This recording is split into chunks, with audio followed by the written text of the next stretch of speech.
আলোচনাও হচ্ছে। সর্বশেষ বিএনপির মহাসচিব মির্জা ফখরুল ইসলাম আলমগীর তিনি বলছেন যে সরকার বেগম জিয়ার বিদেশ যাত্রা নিয়ে যে আইনগত মতামত দিয়েছে তার সঙ্গে বিএনপি দ্বিমত পোষণ করে এবং একই সঙ্গে তিনি বলেছেন যে যারা বেগম জিয়াকে নিয়ে বা বেগম জিয়ার অসুস্থতা নিয়ে সমালোচনা করছেন তারা বেগম জিয়ার পায়ের নখের যোগ্যও নয়। বাংলাদেশের বিভিন্ন গণমাধ্যমে দুপুরে এই খবরটি এসেছে। রাজনীতিতে এখন বেগম জিয়ার অসুস্থতা এবং বিদেশ যাত্রা এটি বড় খবর হয়ে উঠেছে। আজ এসএসআরএম জনতন্ত্রে গণতন্ত্রে আমরাও বর্তমান রাজনৈতিক পরিস্থিতি এবং বেগম জিয়া প্রসঙ্গ নিয়ে আলোচনা করতে বসেছি। আমি আনোয়ার সাদি আপনাদের স্বাগত জানাচ্ছি। জনতন্ত্র গণতন্ত্রের আজকের অতিথি আওয়ামী লীগের সাংগঠনিক সম্পাদক জনাব অ্যাডভোকেট আফজাল হোসেন, বাংলা বিচিত্রা পত্রিকার প্রধান সম্পাদক ও রাজনীতি বিশ্লেষক জনাব সুভাষিংহ রায়, বিএনপি নেতা জনাব শেখ রবিউল আলম রবি এবং রাজনীতি বিশ্লেষক ও সাংবাদিক জনাব মহিউদ্দিন খান মোহন, সিনিয়র সাংবাদিক। আমি আলোচনা শুরু করতে চাই জনাব মহিউদ্দিন খান মোহন, আপনাকে দিয়ে। কি মনে হচ্ছে এখন বাংলাদেশের রাজনৈতিক পরিস্থিতি? কোন পরিস্থিতিটা জানতে চান? আসলে বাংলাদেশের রাজনৈতিক পরিস্থিতি অনেকগুলো। একটা বেগম জিয়াকে নিয়ে আবর্তিত হচ্ছে, বেগম খালেদা জিয়াকে আবর্তিত হচ্ছে, আরো অন্যান্য বিষয়াদিও আছে।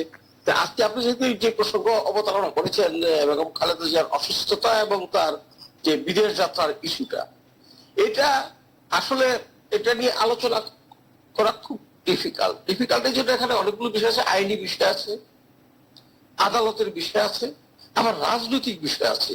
তিনটা বিষয় এখানে জড়িত। সরকারের পক্ষ থেকে বলা হচ্ছে যে এটা আর এখন আদালতেরও নাই, এটা আইনের হাতে, সরকারের আইনের হাতে। সরকার ইচ্ছা করলে বেগম খালেদা জিয়াকে বিদেশ যাওয়ার অনুমতি দিতে পারে, সেই ধারাও নাকি ফৌজদারি কার্যবিধিতে আছে 401/1 এই ধারায়। এবং কিন্তু বিএনপির পক্ষ থেকে বারবার বলা হচ্ছে সরকার ইচ্ছা করলে বেগম খালেদা জিয়াকে বিদেশ যেতে দিতে পারে, কিন্তু রাজনৈতিক প্রতিহিংসাবশত সেটা তারা দিচ্ছে না, তাকে যেতে দিবে না। এখন বেগম খালেদা জিয়া অসুস্থ, উনি কতটা অসুস্থ এটা নিয়ে কিন্তু একটা ধূম্রজাল সৃষ্টির প্রয়াস আমরা লক্ষ্য করেছি। প্রয়াস বলেন বা অপর প্রয়াস বলেন, এটা আমরা লক্ষ্য করেছি। কারণ বেগম খালেদা জিয়ার যে চিকিৎসার জন্য মেডিকেল বোর্ড গঠিত হয়েছে, সেই বোর্ড থেকে একদম প্রথম দিকে বলা হলো, তার ব্যক্তিগত চিকিৎসকরা বললেন, যখন বেগম জিয়া খালেদা জিয়ার করোনা ভাইরাসটা ধরা পড়লো তার দেহে, তখন তারা বললেন যে না, উনি খুব সুস্থ আছেন, খুব সুস্থ আছেন, ভালো আছেন, ম্যাডাম ভালো আছেন, প্রতিনিধিত্ব বলেছেন ডাক্তার AJM জাহিদ হোসেন। তো এটা দেশবাসী আশ্বস্ত হয়েছে যে এই বয়োবৃদ্ধ নেত্রী, যিনি 3 বার বাংলাদেশের প্রধানমন্ত্রী ছিলেন, একটা বড় রাজনৈতিক দলের চেয়ারপারসন, উনি ভালো আছেন, সুস্থ আছেন। এটা কিন্তু উনি যেখানে থাকুন, বাইরে থাকুন, জেলে থাকুন, বাড়িতে থাকুন, উনি ভালো আছেন, সুস্থ আছেন, এইটা জানা গেলে মানুষ স্বস্তি বোধ করে যে না, ঠিক আছে, উনি আছেন। কিন্তু যখন আবার তাকে হাসপাতালে নেওয়া হলো, তো এমন ভাবে কথাগুলো আসলো যে উনি বোধহয় মুমূর্ষু অবস্থায় উপনীত হয়েছেন। ওনার অক্সিজেন লেভেল কত সেটা সম্পর্কে কিন্তু সঠিক ধারণা আমরা পাই নাই, আমরা যারা সাধারণ মানুষ পাইনি। তার মেডিকেল টিম বলেছে এক কথা, আবার বিভিন্ন সোর্সে গণমাধ্যম গুলো বলেছে আরেক কথা। কিন্তু বিএনপির পক্ষ থেকে তো জোর দাবি জানানো হলো যে তাকে বিদেশ পাঠানো দরকার, কিন্তু বিএনপির পক্ষ থেকে সরকারের কাছে কোনো আবেদন করা হয় নাই। আবেদন করেছে তার ছোট ভাই শামীম এসকান্দার। এখানে একটা বিষয় লক্ষণীয়, বেগম খালেদা জিয়া বিএনপির চেয়ারপারসন এবং বিএনপির সরকারগুলোতে উনি প্রধানমন্ত্রী ছিলেন। উনি যে সংকটে পড়েছেন, উনি মামলার আসামি হয়েছেন, উনি জেলে গেছেন, ওনার বিরুদ্ধে দণ্ডাদেশ দেওয়া হয়েছে, দল কিন্তু তার পক্ষে সেভাবে তার পাশে দাঁড়াতে পারেনি। তার পরিবার তাকে মুক্ত বাতাসের নিচে আনতে সক্ষম হয়েছে, সেটা যেভাবে হোক, সরকারের সাথে আপোষ করে হোক, আবেদন নিবেদন করে হোক, যেভাবে হোক তারা এই কাজটা করেছে, পরিবার করেছে, দল করতে পারেনি। এটা কিন্তু আমাদের খেয়াল রাখতে হবে। এখন দলীয় নেতারা বেগম খালেদা জিয়ার অসুস্থতার জন্য যদি উদ্বিগ্ন হন, আমরা এটা যারা বাইরে আছি, দলের বাইরে আছি, আমরা যারা এই পর্যবেক্ষণ করি, তারা কিন্তু এই উদ্বেগের কোনো আগা মাথা খুঁজে পাই না। যারা বেগম খালেদা জিয়া, আমি শেষ করি 1 মিনিটের মধ্যে, বেগম খালেদা জিয়াকে মুক্ত করার জন্য কার্যকর কোনো আন্দোলন কিন্তু ওনারা করতে পারেন নাই, আদালতে ফাইট করতে পারেন নাই সেভাবে। এমনকি সরকারের সাথে আন্ডার দ্য টেবিল যে একটা সমঝোতা সাধারণত রাজনৈতিক দলের মধ্যে হয়, সেটাও তারা করতে পারেন নাই। ইভেন আমি একজন শুভানুধ্যায়ী হিসাবে এই মহাসচিব মির্জা আলমগীর সহ কয়েকজন সিনিয়র নেতাকে বলেছিলাম, আপনারা যদি নেতৃত্বে মুক্ত করতে চান, অন্তত আপনাদের আন্তরিকতাটা মানুষকে দেখাতে চান, তাহলে একটা প্রোগ্রাম শুরু করেন যে আমার নেত্রীকে মুক্তি না দিলে আমরা স্বেচ্ছায় কারাবরণ করব। স্বেচ্ছায় কারাবরণ করতে আপনারা থানায় থানায় যান। সেই প্রোগ্রামটা তো সাহস তারা পান নাই, তারা ভাবছেন গেলেই বোধহয় অ্যারেস্ট করবে। এই ভীরু নেতৃত্ব বেগম খালেদা জিয়ার কোনো উপকারে আসবে? অতীতও দেখি নাই, ভবিষ্যতে তারা করতে পারবে এটা আমি মনে করি না। আমি আপনার কাছে আসবো জনাব মহিউদ্দিন খান মোহন, আপনার বক্তব্য পরিষ্কার হয়েছে। জনাব সুভাষ সিংহ রায়, বিশ্লেষকরা বলছেন যে রাজনৈতিক কারণে সরকার বিএনপিকে যেতে দিতে চায় না এবং বিএনপিও এই কথাটি জোরে সোরে বলতে চায়। কি বক্তব্য আপনার? সাদিয়া, আপনার সুস্বাস্থ্য কামনা করছি। আপনার এই অনুষ্ঠানে যারা যুক্ত হয়েছেন বিদগ্ধ আলোচকবৃন্দ, তাদের সুস্বাস্থ্য কামনা করছি, দর্শকদের সুস্বাস্থ্য কামনা করছি। অনেকটা ব্যাখ্যা দিয়েছেন মহিউদ্দিন খান মোহন, কেননা উনি তো ঘরের খবর অনেক জানেন বলে কিছুটা বলেছেন, কিছুটা বলেননি, কিছুটা উজ্জ্বল রেখেছেন, আর কিছুটা দ্বিতীয় পর্বের জন্য তুলে রেখেছেন। যেভাবেই বলুন না কেন, একটা কথা বলেছে রাজনৈতিক প্রতিহিংসা, সেটাও তার নিজের বক্তব্য দিয়ে বলেননি, তার নিজের জবানিতে বলেননি। অনেকে বলছেন বিএনপির পক্ষ থেকে বলা হচ্ছে রাজনৈতিক প্রতিহিংসা কথা যখন উঠে আসে, তখন অনেক কষ্টের কথা উঠে আসবে। এই যে মে মাস, আজকে 11ই মে, আর 5 দিন পরে 17ই মে, আজ থেকে 40 বছর আগে আজকের প্রধানমন্ত্রী শেখ হাসিনা এই 17ই মে 1981 সালে বাংলাদেশে ফিরে এসেছিলেন। রাজনৈতিক প্রতিহিংসা যদি বলেন, ওইটাই প্রতিহিংসা, যেখানে বঙ্গবন্ধুর কন্যাকে আসতে না দেওয়ার জন্য যত রকম বাধা বিপত্তি তৈরি করা যায় সরকারের পক্ষ থেকে করা হয়েছিল।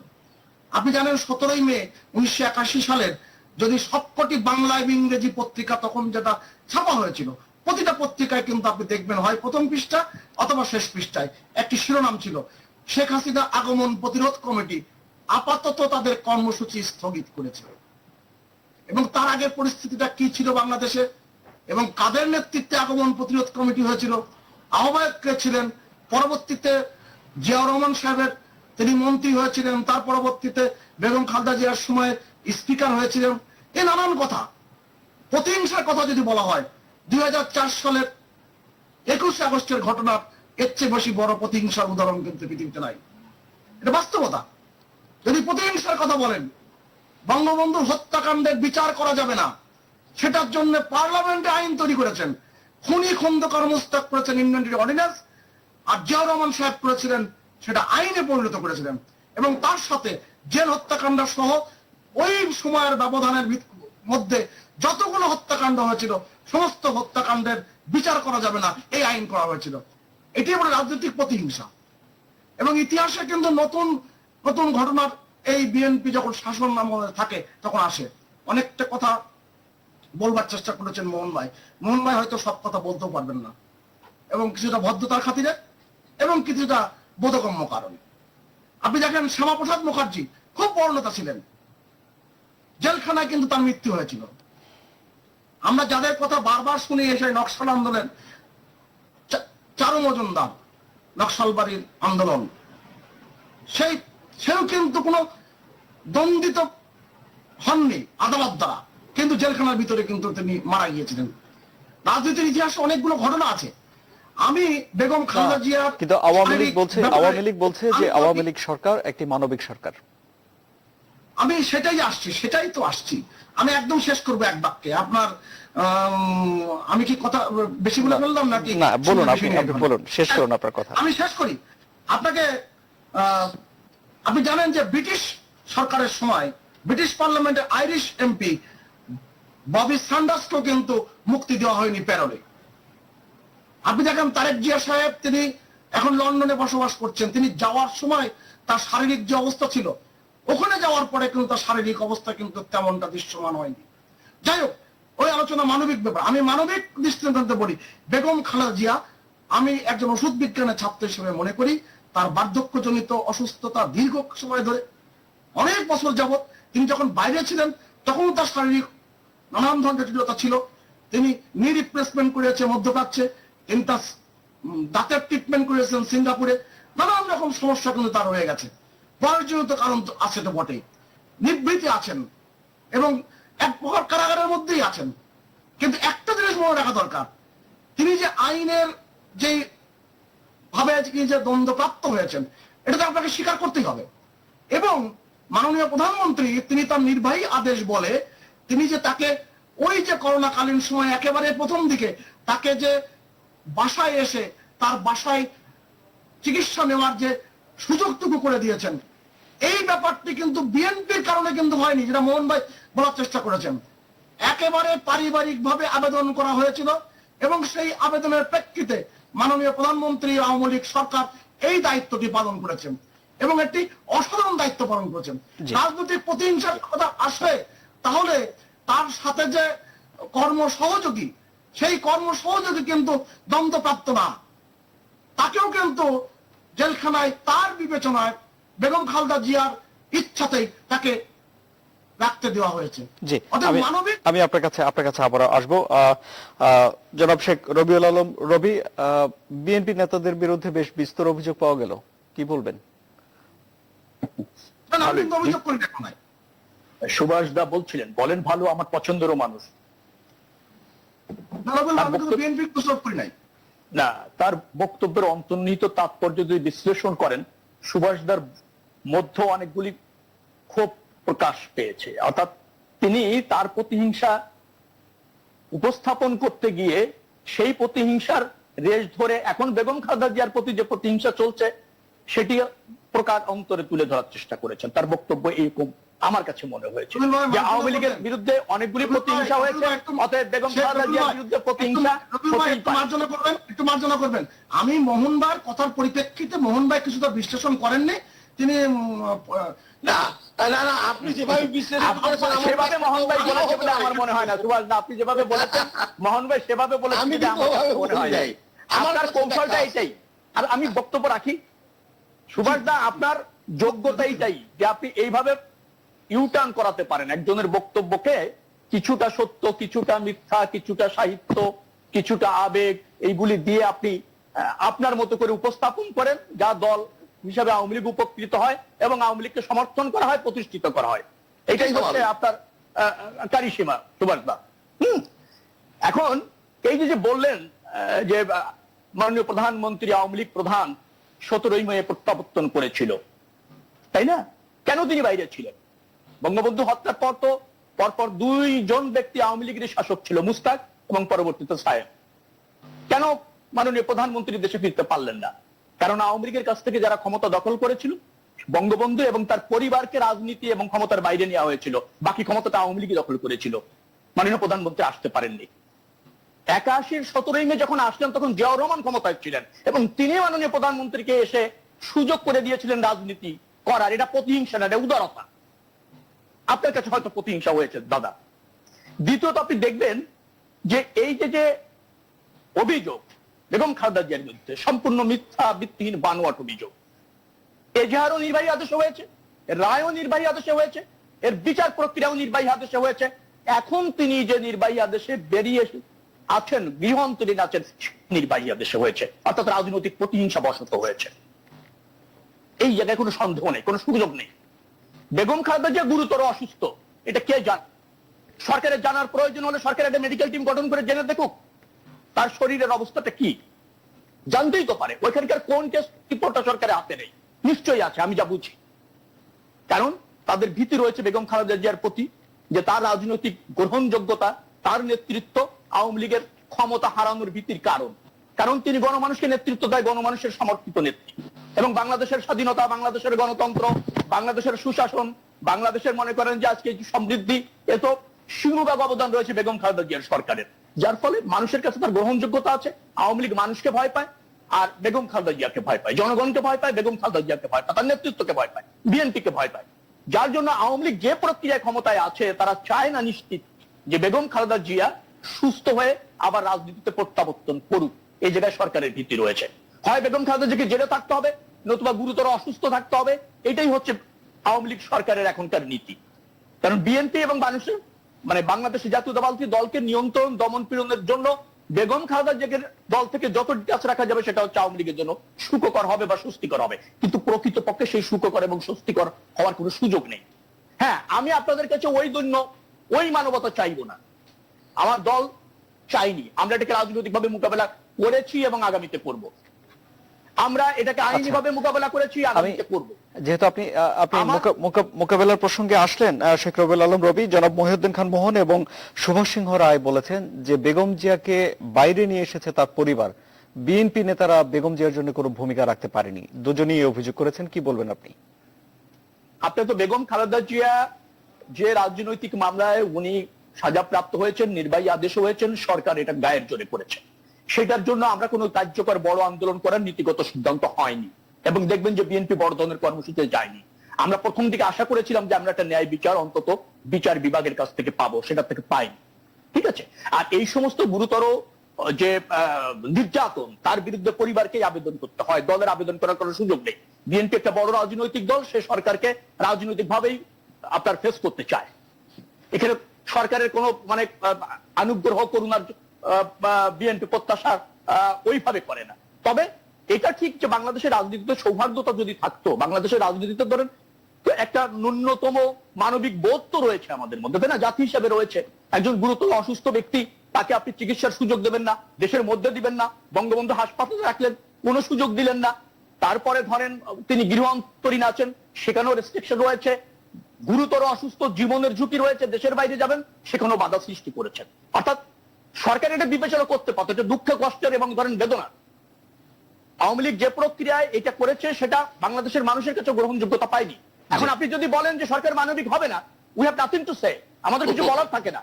কিন্তু যে প্রক্রিয়াটায় আওয়ামী লীগ রাজনীতি করছে, নিধনের রাজনীতি, দমনের রাজনীতি, ধরেন এই যে যেটাকে বলবো যে নেতৃত্ব শূন্যের রাজনীতি, এবং যাদের বাংলাদেশ বিনির্মাণে অবদান রয়েছে তাদেরকে রাজনীতিতে নির্বাসন করা এবং জীবনের ঝুঁকির মধ্যে ফেলে দেওয়ার যে রাজনীতি আওয়ামী লীগ করছে, সেটা তো রাজনীতি হতে পারে না। ক্ষমতা দখল হতে পারে, আরেকজনকে নিধন হতে পারে। আমি আপনার কাছে আবার আসবো, জনাব শেখ রবিউল আলম রবি।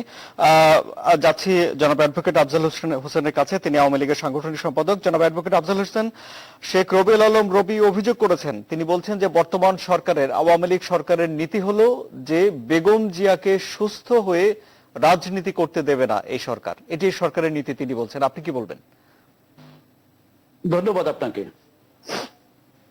বেগম জিয়া সম্পর্কে মূলত আলোচনাটা ঘুরপাক খাচ্ছে, কিন্তু আমার মাথার মধ্যে এবং আজকে সারাদিনই একটা হুইসেলের শব্দ শুনছি আমি। সেটি হলো যে স্বপ্নের এই যে মেট্রো রেল আজকে দেখলাম নাড়াচাড়া করছে এবং সেটা পরীক্ষামূলকভাবে হুইসেল দিয়ে সামনে এগুচ্ছে। এবং এটি কিন্তু ইতিমধ্যে আমাদের মাননীয় মন্ত্রী মহোদয়, দলের সাধারণ সম্পাদক জনাব ওবায়দুল কাদের সাহেব, তিনিও বলেছেন যে 64% প্রায় কাজ সামগ্রিকভাবে মেট্রো রেল শেষ হয়েছে। এবং এইরকম যে স্বপ্ন যাত্রা বাংলাদেশ অতিক্রম করছে, সেখানে কিন্তু আজকের যে আলোচনাটি এখানে হচ্ছে, সেই আলোচনাটি কিন্তু এক ধরনের আমার মনে হয় যে এটা তর্ক যুদ্ধের মধ্যে আছে এবং অহেতুক আমরা এই বিষয় নিয়ে ব্যাখ্যা লাভ করছি। এবং রবিউল সাহেব যে কথাগুলো বললেন, এ তো চর্বিত চর্বণ। বিএনপি টক শোতে যখন যে আসে, একেবারে প্রথম হলফ করে বলতে পারে সবাই একই ভাষায় একই রকম করে এই কথাগুলো বলে আসছে।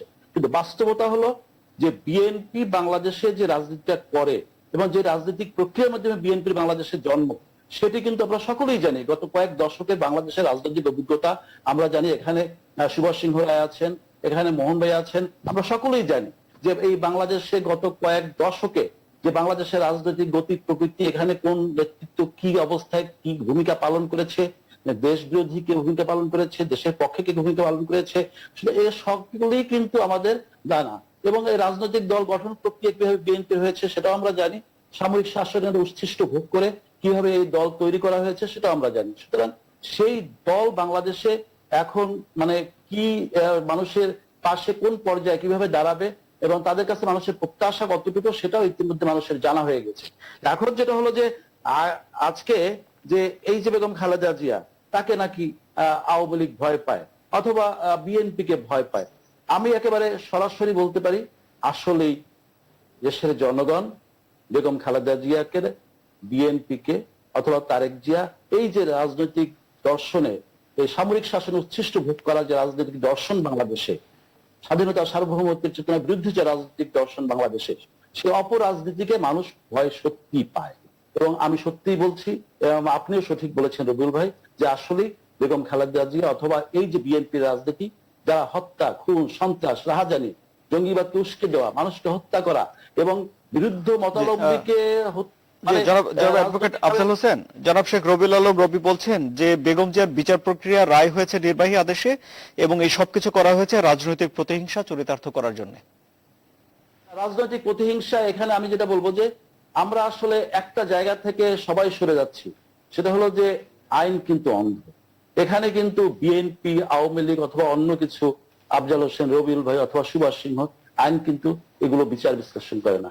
তারপরও মানবিক দিক থেকে যদি বিশ্লেষণ করেন, সেটাও কিন্তু সরকারেরও কিন্তু হাত পা বাঁধা। সরকার নির্বাহী আদেশে যা ইচ্ছা তাই কিন্তু করতে পারে না। ওই যে 401 ধারার যে বিধান মতে বেগম খালেদা জিয়ার সাজা এবং দণ্ডাদেশ আগেই স্থগিত করে সাময়িক তাকে মুক্তি দেওয়া হয়েছে, এবং সেই ক্ষেত্রে বিচার বিশ্লেষণ করে যে স্বরাষ্ট্র মন্ত্রণালয় আইনি যে ব্যাখ্যাতে চেয়েছিলেন, আইন মন্ত্রণালয় থেকে সেখানে কিন্তু স্পষ্ট বলেছে যে যেহেতু ফৌজদারি কার্যবিধির একই ধারা অনুযায়ী দ্বিতীয়বার তাকে অনুরূপ সুযোগ দেওয়ার কোনো বিদেশে যেতে দেওয়ার কোনো সুযোগ নাই, সেহেতু এটি কিন্তু তারা জানিয়ে দিয়েছেন। তারপরও নিয়ে বিভিন্ন ভাবে সরকারের বিরুদ্ধে বিষাদগার করা এবং একটা স্পর্শকাতর বিষয়, বেগম খালেদা জিয়া সিনিয়র সিটিজেন, আমি তার রাজনৈতিক কর্ম প্রক্রিয়া অথবা তার রাজনৈতিক বিশ্বাস অথবা তার বাংলাদেশের রাজনৈতিক কর্মকাণ্ড, এটি নিয়ে আমার অনেক প্রশ্ন আছে, অনেক বিরোধিতা আছে। তারপর আমি মনে করি তার মতো একজন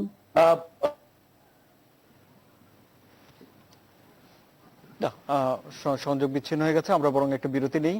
বিরতি থেকে ফিরে এসে আরো বিশ্লেষণ আছে। সুপ্রিয় দর্শক, আপনারা আমাদের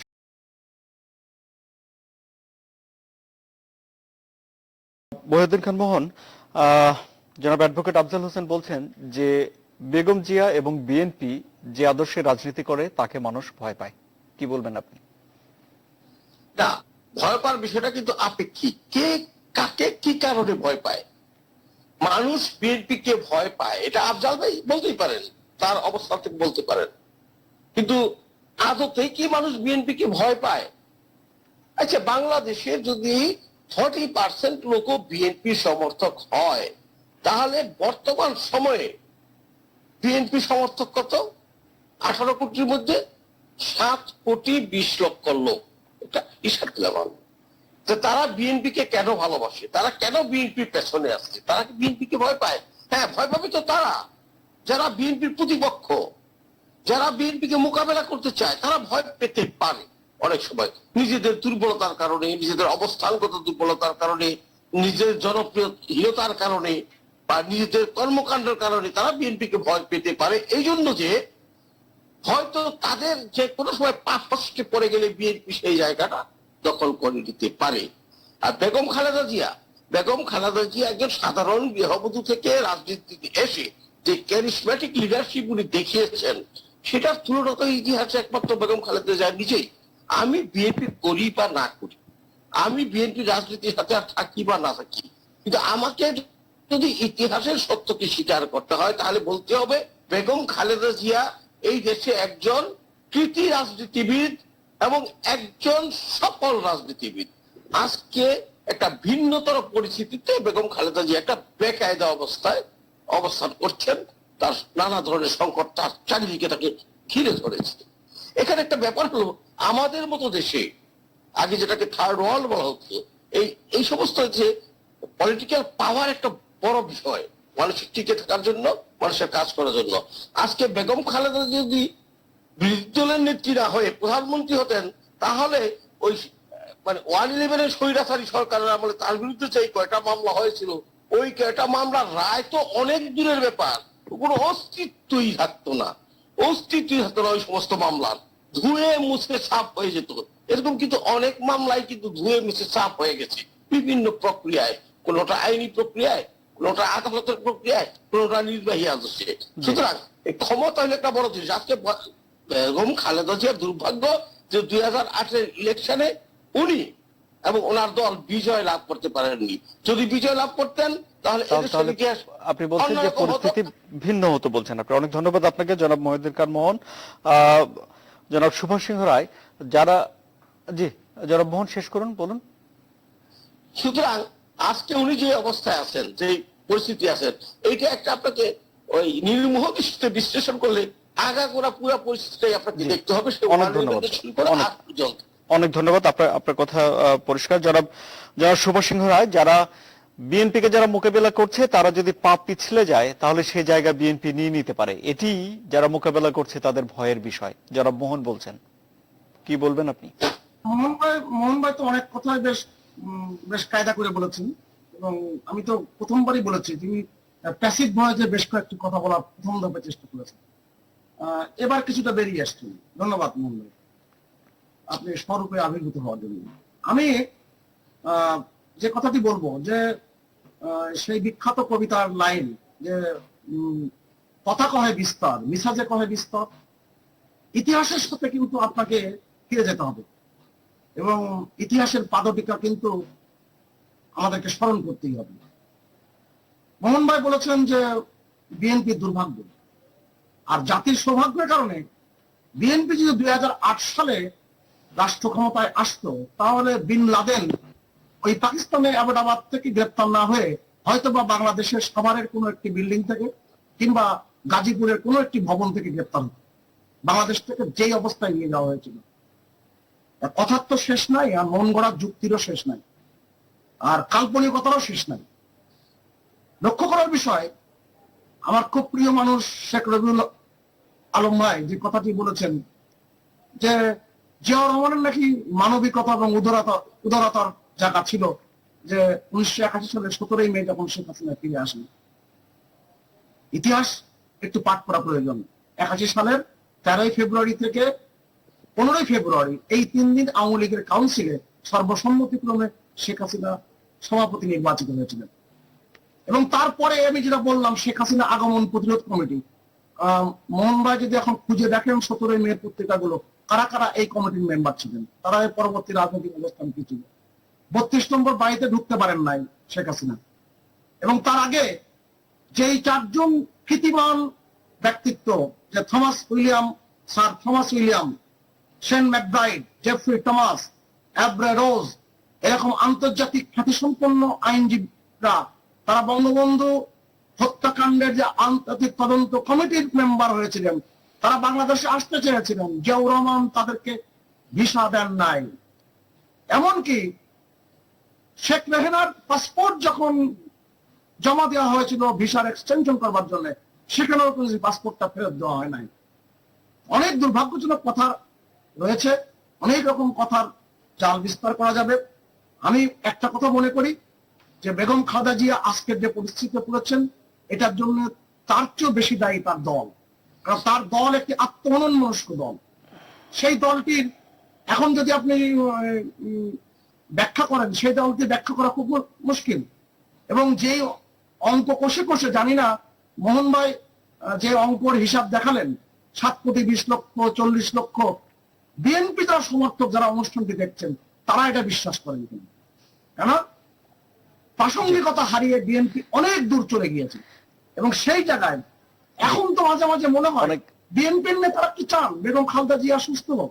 অনেক ধন্যবাদ, অনেক ধন্যবাদ জনাব সুভাষ সিংহ রায়, অনেক ধন্যবাদ জনাব শেখ রবিউল আলম। বেগম জিয়ার আজকের এই অবস্থার জন্য তার দল দায়ী, সুভাষ সিংহ রায় বলছেন। তিনি অসুস্থ এবং জি, আপনাকে ধন্যবাদ, আপনাকে ধন্যবাদ জনাব সুভাষ সিংহ রায়। আমরা শেখ রবিউল আলমের কাছে যাচ্ছি, আপনার জন্য 2 মিনিট। দেশনেত্রী বেগম খালেদা জিয়া, আবারও বলছি, সরকারের প্রতিহিংসার শিকার।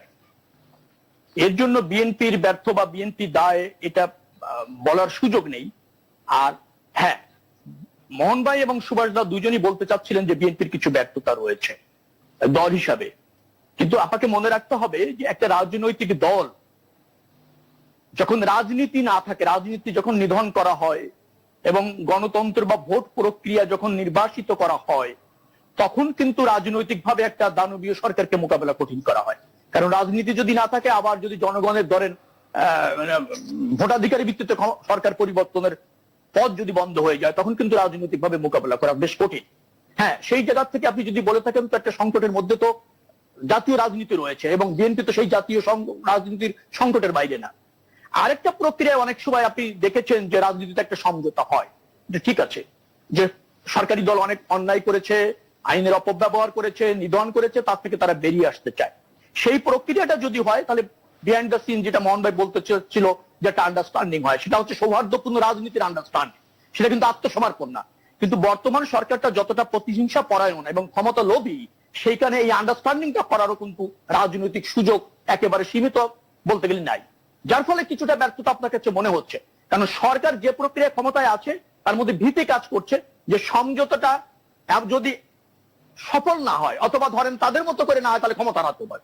এটাই হচ্ছে সরকারের বড় ভীতির কারণে, যার ফলে বাংলাদেশের রাজনীতি বা বিএনপিকে কিন্তু বেশ প্রতিকূল সময় পার করতে হচ্ছে। আরেকটা কথা আমি বলতে চাই, এই যে 111-এর সময় মাননীয় প্রধানমন্ত্রী এগেইনস্টে কিন্তু 15টি মামলা হয়েছিল। আপনি 6টা কোয়াশমেন্ট করেছেন সরকারের প্রক্রিয়ায় পক্ষে, আইনি প্রক্রিয়ায় নির্বাহী সুযোগ সেটা নিয়েছেন, 9টা নির্বাহী আদেশে তুলে নিয়েছেন, একটা আইনগতভাবে মোকাবেলা করেন নাই। প্রায় 15,000 কোটি টাকা দুর্নীতির মামলা। আরেকটা কথা আমি বলে শেষ করতে চাই, সুভাষদা বলছিলেন যে ইন্ডিভিনিটি অধ্যাদেশ, এটা 26 সেপ্টেম্বর মুস্তাক জারি করেছিল 1975। আরেকটা কথা বলার দরকার, পার্লামেন্টে কেন বলছো আপনি, এটা সুভাষদা স্বীকার করবেন না, আমি বলি সুভাষদা জানলে সুবিধা হবে। সেটি হচ্ছে যে মুস্তাক যখন ইমার্জেন্সি জারি করে 20 আগস্ট বঙ্গবন্ধুর হত্যার শেষ করতে হবে, আর সময় তখন ইমার্জেন্সি জারি হলে সাধারণত সংবিধান স্থগিত হয়ে যায়। মুস্তাকের ইমার্জেন্সি জারির সময় সংবিধান অব্যাহত ছিল, যার ফলে পরবর্তী পার্লামেন্টে ওই বিল আইনে পরিণত হয়ে যায়। অনেক ধন্যবাদ জনাব শেখ রবিউল আলম, অনেক ধন্যবাদ। জনাব অ্যাডভোকেট আফজাল হোসেন, আপনার জন্য শেষ 2 মিনিট, তারপর আমরা অনুষ্ঠানের রীতি টানবো। কথাগুলো বলতে পারি নাই। আমি বঙ্গভবন এটা লাস্ট ফেজ সায়েম সাহেবের যে বইটি লিখেছেন, এই আমার বলবো আমাদের হাতে আর সময় নেই। জনাব অ্যাডভোকেট আফজাল হোসেন, আপনার জন্য 1.5 মিনিট। আচ্ছা, আমি যেটা বলতে চাই যে আসলে বিএনপি কে আমি রাজনৈতিক দল হিসেবেই মোটেই মনে করি না। এটা একটা প্ল্যাটফর্মের একটা মুখপাত্র, কখন এটা জাতীয় পার্টির রূপ লাভ করে, কখন এটা বিএনপির রূপ লাভ করে, কখন এটা অন্য দলের রূপ করে। সুতরাং জামাত, বিএনপি, জাতীয় পার্টির চেতনা বিরোধী শক্তির একটা প্ল্যাটফর্ম, বাংলাদেশের রাজনৈতিক মুক্তিযুদ্ধের পক্ষের যে প্ল্যাটফর্ম সেটা হলো এই আওয়ামী লীগ, এবং সেই আওয়ামী লীগের বাইরে সকলে মিলে এটা যে মুক্তিযুদ্ধের চেতনা বিরোধী একটি প্ল্যাটফর্মের, সেই প্ল্যাটফর্মের মুখপাত্র হিসেবে বেগম খালেদা জিয়া বাংলাদেশে এসেছিল। এবং সেই কারণে আমি যেটা বলতে চাই যে আমাদের হাতে আর সময় নেই। জনাব অ্যাডভোকেট আফজাল হোসেন, আপনাকে অনেক ধন্যবাদ। আপনার এই বক্তব্যের মধ্যে দিয়ে আমরা শেষ করছি আজকের মতো SSRM জনতন্ত্র গণতন্ত্র। আরো খবর ও বিশ্লেষণ জানতে আপনারা ভিজিট করুন www.news24bd.tv।